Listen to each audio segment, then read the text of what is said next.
मुझे इस बात का बहुत संतोष है कि मन की बात में हमने देश की नारी शक्ति की सैकड़ों प्रेरणादायी गाथाओं का जिक्र किया है। चाहे हमारी सेना हो या फिर खेल जगत हो, मैंने जब भी महिलाओं की उपलब्धियों पर बात की है, उसकी खूब प्रशंसा हुई है। जैसे हमने छत्तीसगढ़ के देउर गांव की महिलाओं की चर्चा की थी। ये महिलाएं स्वयं सहायता समूहों के जरिए गांव के चौराहों, सड़कों और मंदिरों की सफाई के लिए अभियान चलाती है। आपने मुझे मन की बात के 100वें एपिसोड पर बधाई दी है, लेकिन मैं सच्चे दिल से कहता हूं, दरअसल बधाई के पात्र तो आप सभी मन की बात के श्रोता है, हमारे देशवासी हैं।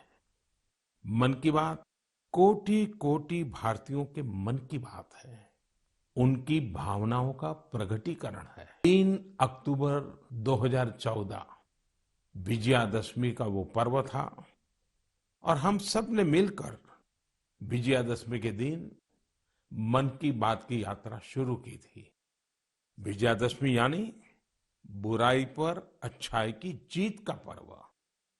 मन की बात भी देशवासियों की अच्छाइयों का, सकारात्मकता का एक अनोखा पर्व बन गया है।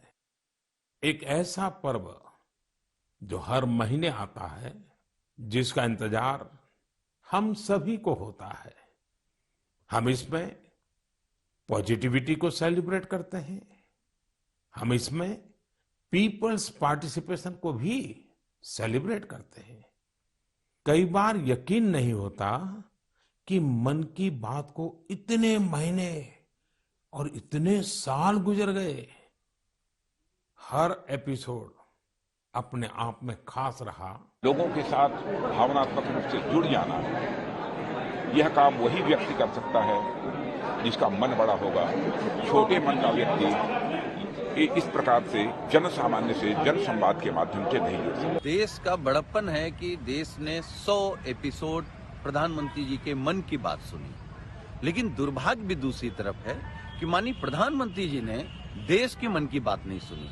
देश के किसानों की मन की बात अगर सुन ली होती, देश के बेरोजगार नौजवानों की मन की बात सुन ली होती, देश की बेटियों की मन की बात सुन ली होती, तो आज शायद जब 100 एपिसोड मन की बात के पूरे हो रहे हैं, तब तक देश को 100 विश्वविद्यालय मिल गए होते। ये कार्यक्रम न सिर्फ देश में बल्कि विदेशों में भी, यहाँ तक कि यूएन हेडक्वार्टर में, न्यूयॉर्क में, अलग अलग देशों के अंदर दिखाए गए। लगभग 4 लाख से ज्यादा सेंटर्स जो हैं वहां पर ये कार्यक्रम को सुना गया।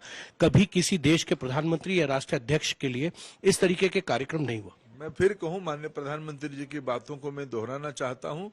ये माननीय प्रधानमंत्री जी की उपलब्धि नहीं है, ये सभी भारतीयों का उपलब्धि है, आपका उपलब्धि है, मेरा उपलब्धि है, सुदूर पहाड़ में रहने वाले व्यक्ति की उपलब्धि है, समुद्र किनारे रहने वाला गरीब की उपलब्धि है। भारतीय चेतना की एक सामूहिक अभिव्यक्ति है, कलेक्टिव एस्पिरेशनल प्रवास है। प्रधानमंत्री जी उसकी केवल प्रतिनिधि है।